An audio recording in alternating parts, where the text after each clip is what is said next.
Welcome to our first ever Westminster Canterbury Weekly. We're excited to introduce this continued format for what has been called the live update for over a year. We're going to continue to meet with you regularly, and we're excited about that. The Westminster Canterbury Weekly is intended to continue to include all the latest information of everything that's happening with the pandemic, both here at Westminster Canterbury and regionally. But we also have a lot more to talk to you about, and we intend to share other things happening here on campus and improvements and different content to keep it fresh and interesting and keep you informed. We're shifting from what over the last year has been all the isolation and protection information that we needed to share, to slowly and carefully beginning to share more information about the community and in all the different vibrant ways we want to get reopened. Some in the old, some similar to the way we did it before, some new and some different. Meeting weekly like this, you all recall a year ago was 5 days a week, even some Saturdays. Then we went to twice a week, and then it's been weekly for a long time now. It's become part of our regular rhythm. It's become comfortable for us. Many of you have said you appreciate it, and you continue to tune in. And so we'd like to continue with it, and we don't necessarily expect to continue doing this forever. We are committed to this format as one of the many ways we want to stay in touch with you, the residents, our employees, residents, family members, and then the broader community who are able to watch this through the different channels we have publicly. Please watch weekly at the same time, 3 o'clock on Thursdays on TV 970, and encourage your friends and neighbors to do the same. We appreciate that. It's really important that we all stay connected as best we can, and this has been an important way for us, me and the management team, to stay present when it's been difficult over the last year. So we think it's an important thing to continue to do. This is where we're going to bring you answers to the questions that you share with us, and we're going to bring you the latest news in terms of all the things we have to share. As we get into some of these projects that will be coming this summer, it'll be an important way for us to talk to you and share information, and for you also to hear about other program changes and improvements that are happening around campus. Certainly, we're going to talk to you frequently about the upcoming renovations and the vibrancy project over the course of the next few months. But we'll also continue with coronavirus updates and other news from a whole bunch of different team members here at Westminster Canterbury. A reminder, if you miss it, you can always re-watch it because it re-airs on TV 971 at 10 a.m., 2 p.m., and 6 p.m. daily. Just in case you're wondering, we have done 162 live updates since our very first one on March 17th, 2020. Seems like a long time ago now. But I want you to also understand that if something happens, whether it be pandemic related or something else, and there's pressing news that we need to get to you, we are committed that we'll get a special edition of this. We'll get, as we did once or twice in the past, we'll put notes under your door and tell you to tune in at a certain time if we need to. God willing, we won't have to, but if we need to, we will. And we will certainly let you know if we need to hold a special event like that. Today, I have a real quick coronavirus update, and then I'm going to turn it over to Scott Jonté, who's going to share the culinary team here at Westminster Canterbury, their inspiration for the Promenade renovation. That project will begin soon, and we'll bring to you a number of different dining options and some wonderful new spaces and experiences. And so we're excited to let Scott share that with you. After Scott, Gayle Hunter Haglund has an exciting announcement from the foundation and the foundation team. And then your neighbor resident, Beverly Beck, is here to remind you about the Employee Christmas Fund.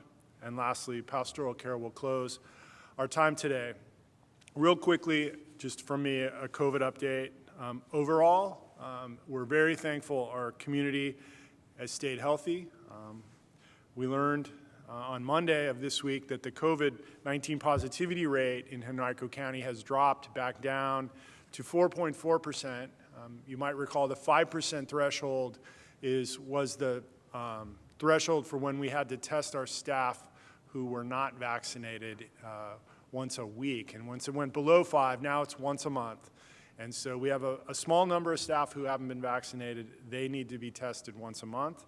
And so we're thankful for that improvement because it's much easier and it's a good thing. The positivity rate's coming down and the need to test, as that comes off, it reduces the burden on those team members. This is really good news for our region because getting the positivity rate down tells us a couple things. People are continuing to be safe and the vaccine is working. It is slowing the spread, and for that we're very thankful. It certainly allows us and our Pastoral Care and our Parsons Health Center team to begin to think more about the next steps in terms of reopening.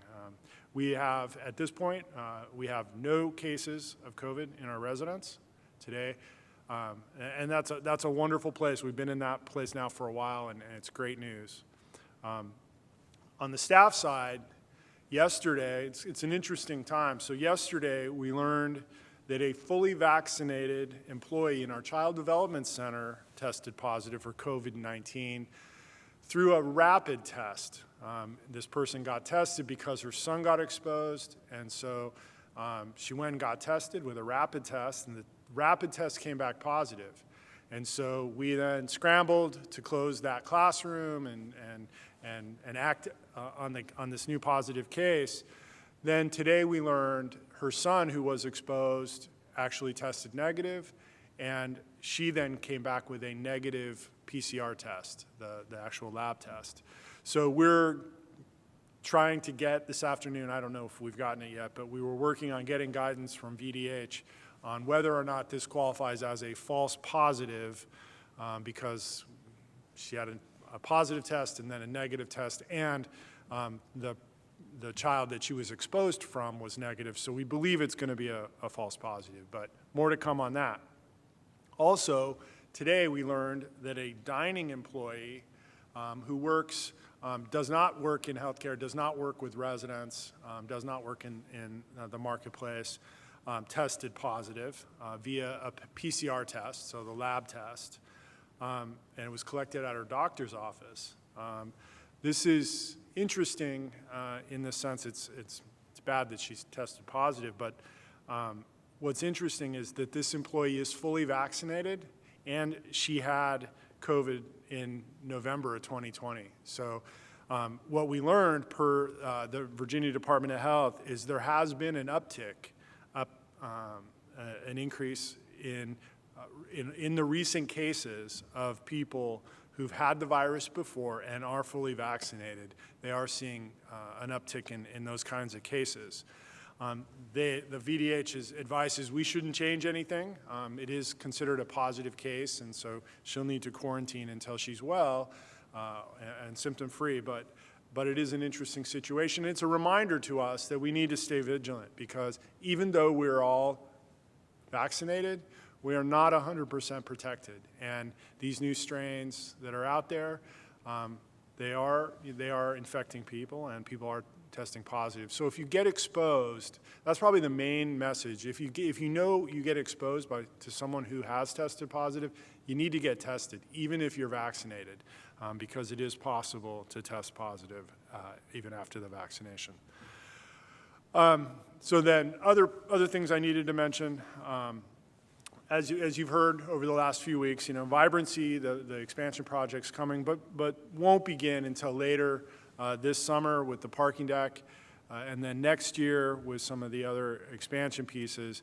There is lots of work happening to prepare both for the parking deck, which will come in June, and Promenade dining, renovation, which will also begin to mobilize in the June timeframe.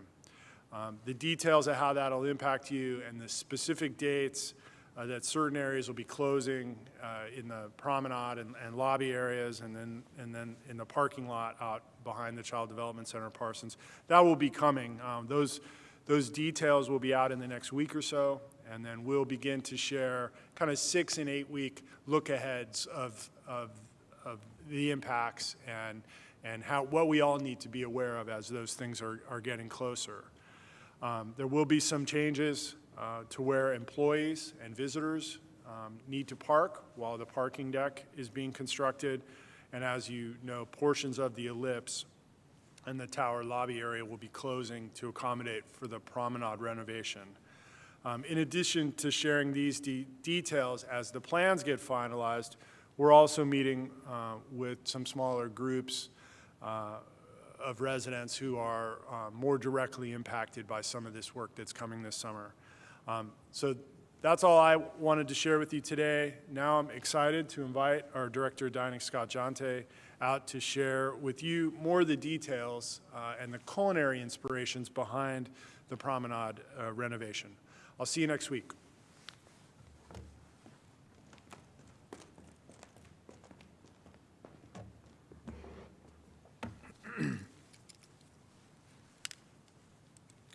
A little technical issues with the glasses here.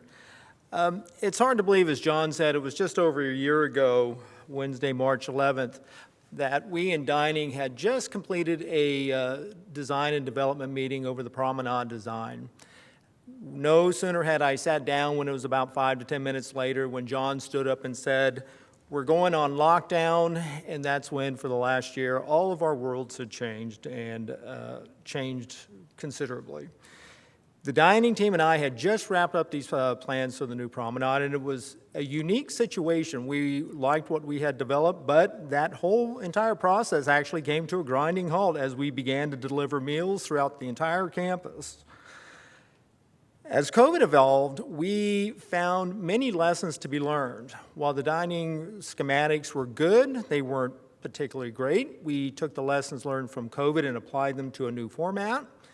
We brought dining to a whole different place with our design and development. So halfway through last year, the entire team, myself, including Executive Chef Chris Stemmel, Sous Chef Charles Mosley, Jason Pace, our dining room manager, and the entire team came together to put together a new package for the Promenade that was much, much better than what we had originally planned. Our center ideology for culinary and dining throughout all of our dining venues is that no dining venue should be the same. It's always been our mantra. Menus and food items prepared in one dining room should be different than the other. There should be no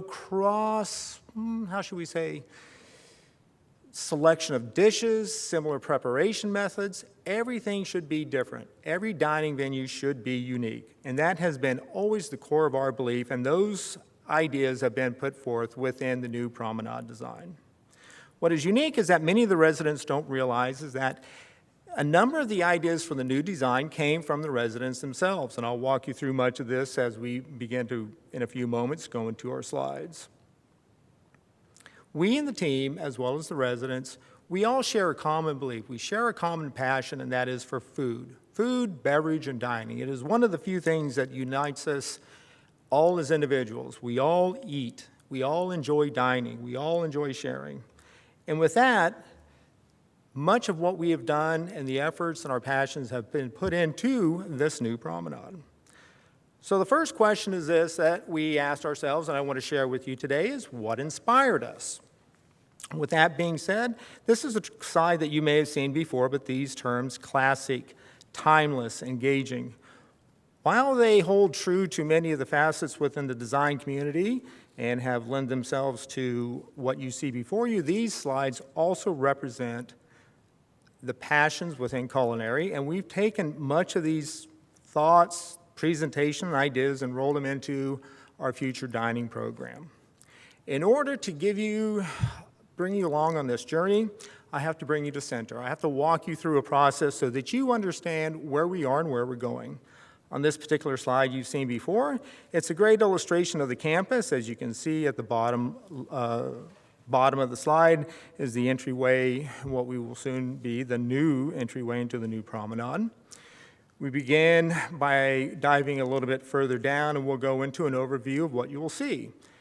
At the top right, you'll see the new reception area, and the first thing you will see as you walk through will be the new walk-through and to the coffee bar and lounge. So perhaps you take a moment and relax and enjoy yourselves. As you step through into the campus, you realize you're at the front desk, you begin walking through, and you notice in front of you the new and improved layout for the Ellipse. A see-through venue which you can see out into the dining room, enjoy a moment of your peace of the morning. You've been out walking the dog, maybe come down to read a book, and you realize it's just go over here and enjoy ourselves and have a moment to ourselves. As you come through the new walkway, suddenly it begins to dawn on you, as it does millions of Americans in the morning, that fresh scent of coffee. And as you look over to your left, you will see a new coffee bar. In that moment, you realize things are far different than they have been before. As you walk up to the new coffee bar, this lounge area is designed to promote social interaction for the residents. As you sit down, order your cappuccino and perhaps a croissant, you can engage in conversation with your family, friends, or other residents within the community. And this area is going to duplicate service as being a cocktail lounge for potentially light hors d'oeuvres in the evening. A great area for social interaction as you nibble on perhaps things like lemon Danish, blueberry muffins, or my personal favorite, chocolate croissant. There's nothing better than a chocolate croissant in the morning with a fresh cup of coffee and a cappuccino. My favorite as well as my wife's. As we come back to this area, you'll see that we've come through the reception area, past the coffee lounge, and we'll be heading into a new area, which was, as I said, brought to our attention as a need by one of the residents, and this is our flexible seating area.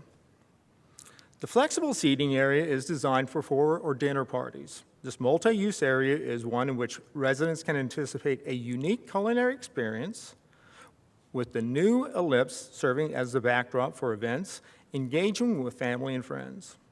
Additionally, this area will provide dining with the opportunity to use as flexible seating for major dining events throughout the year, including Mother's Day, Labor Day, Thanksgiving, Christmas, and so on and so forth.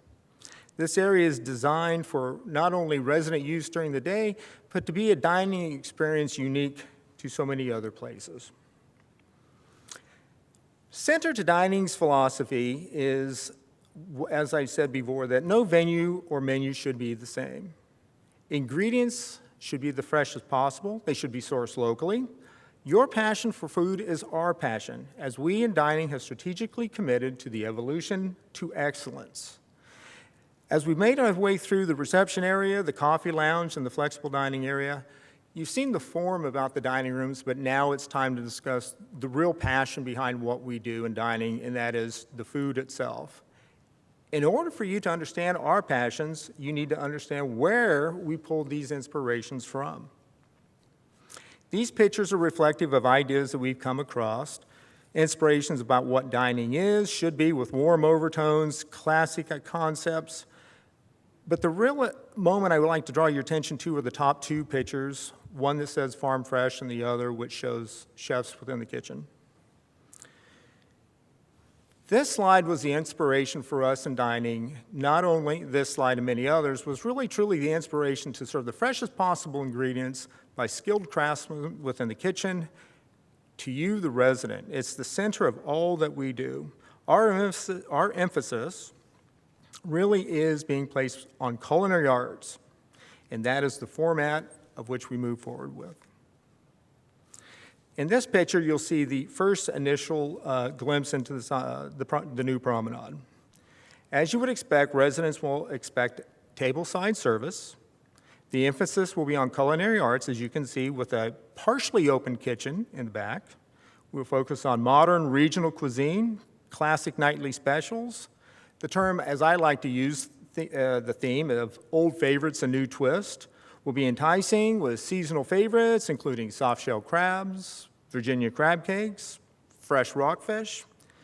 And these menus will reflect the seasons as we provide a wide range of options, not only for the residents, but for the residents, their families, and guests that they bring to the dining room. A unique experience for everyone. But as I said before, the previous slide with the inspiration piece was the inspiration for the Promenade, as well as for our new dining room, the small venue. As we've made our way from reception to coffee to flexible dining to the Promenade, our next venue, small venue, is really the environment for the adventuresome eater.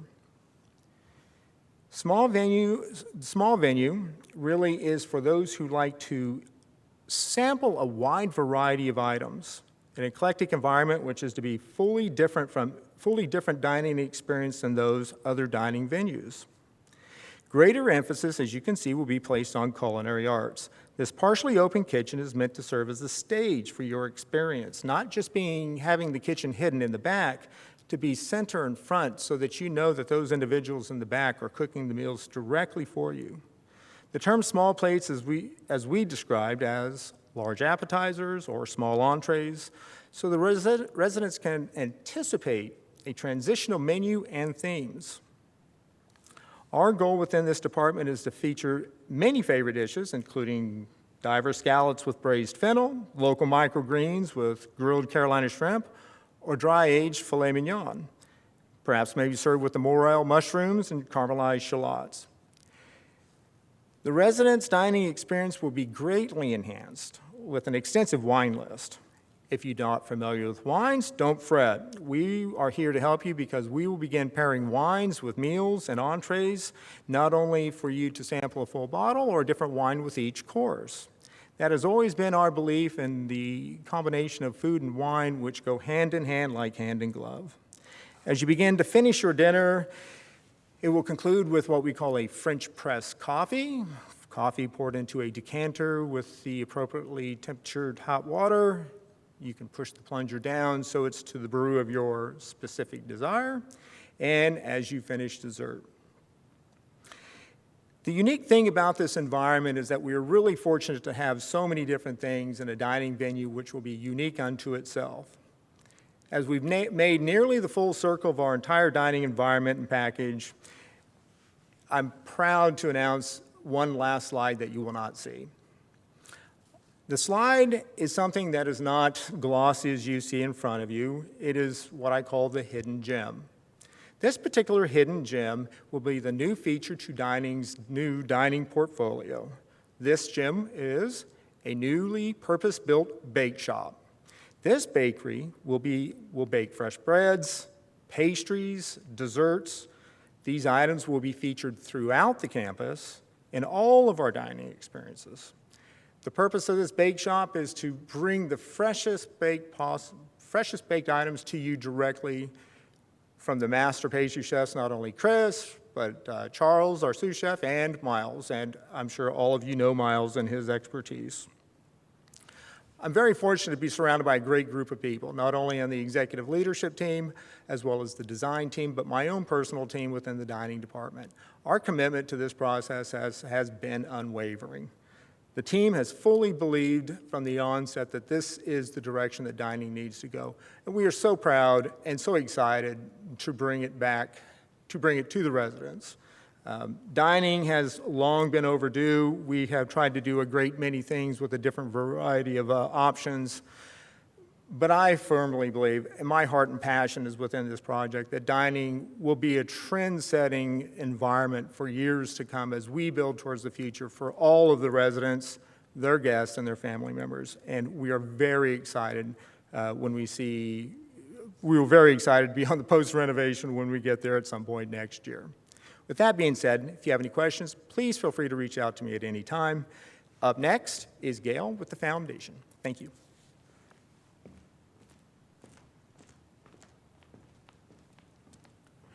Hello. I have a special invitation from Westminster Canterbury Foundation for you, for all residents.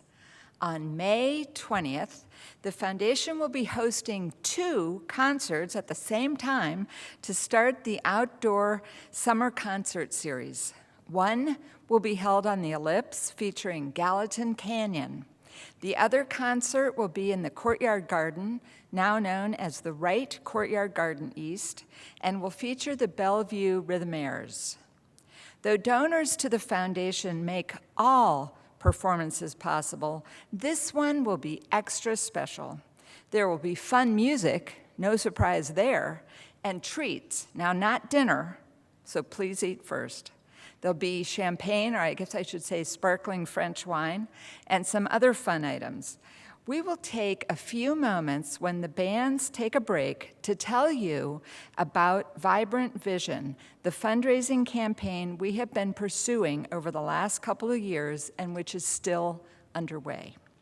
This will be a very fun evening to enjoy together as we kick off the summer season. Our rain date is June 1st, so if it rains, which it better not, hold on to your ticket until June 1st. And tickets are available right now for you to pick up on the information table near the tower desk or the post office box area in the center lobby. You will need to fill out the ticket and return one half to the tower or center desks, and then you will need to bring the other half, and they're perforated, so bring the other half of the ticket to let you into the concert. 150 tickets are available for each location. There'll be great seating there, and as I said, a really fun time. As always, there is no charge for this special concert, and more information is available in the Tales. I can't wait to see you at the concert, so please get your tickets soon. Now, next up is Bev Beck, who leads our Employee Christmas Fund. And I just want to say that Bev and her team are always very collaborative with the foundation efforts because we both hold it as a high priority to support our employees in the most helpful ways that we can. So Bev, we're looking forward to hearing what you have to say. Thank you, everyone. Get your tickets.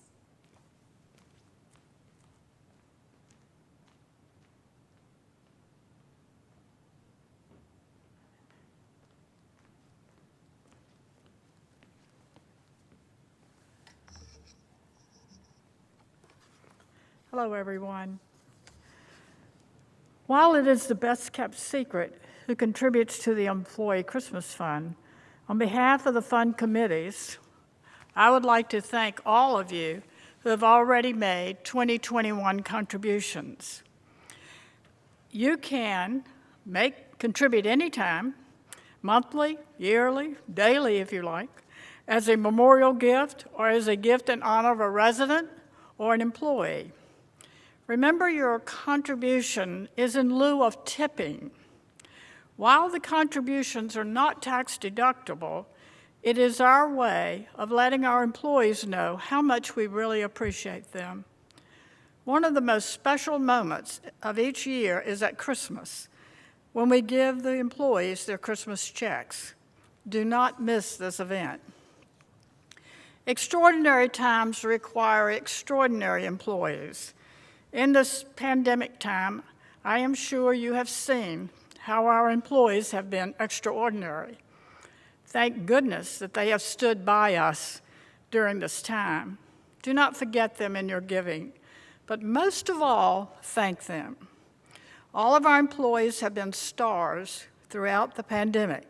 Therefore, the Employee Christmas Fund is encouraging all residents to participate in the Westminster Canterbury Stars campaign.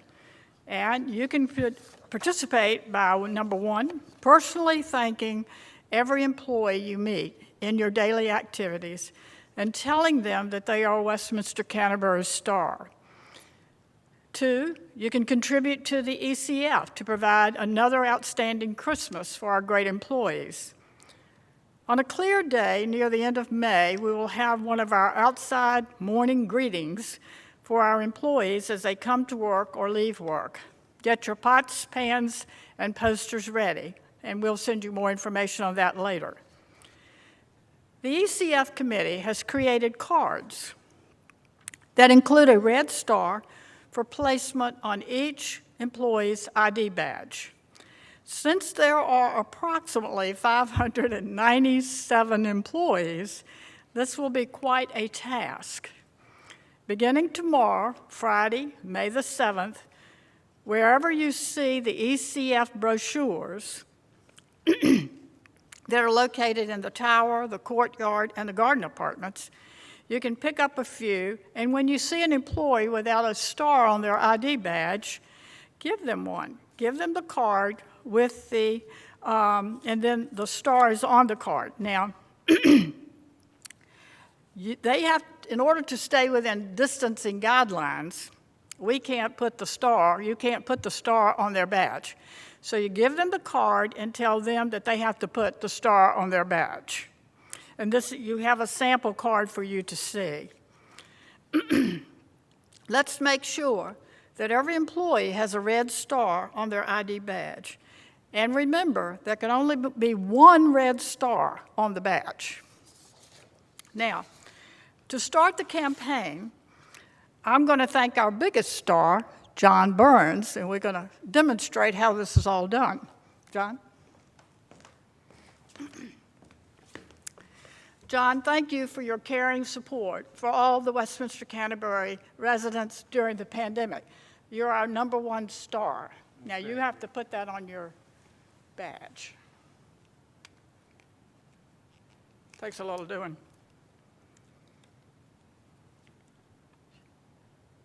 Should come off. Oh, great. There we go. Right. There we go. Thank you, John. Thank you, Bev. Thank Very you. much. Thank you all.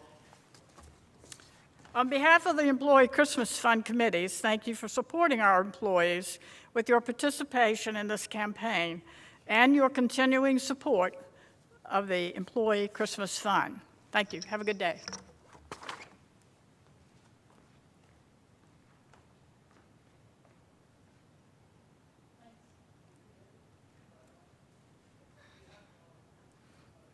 Good afternoon, everyone.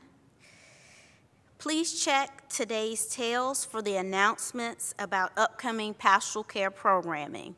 That should be in your Tales from today.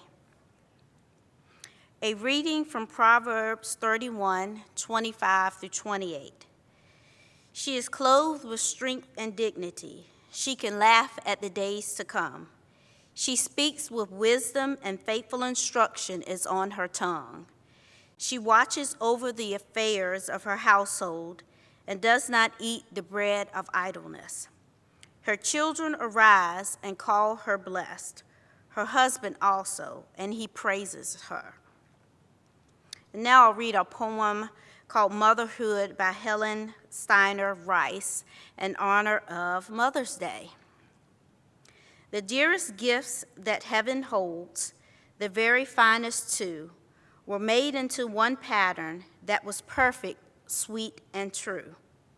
The angel smiled, well pleased, and said, compared to all the others, this pattern is so wonderful, let's use it just for mothers. And through the years, a mother has been all that's sweet and good, for there's one bit of God and love in all true motherhood. Happy Mother's Day to everyone.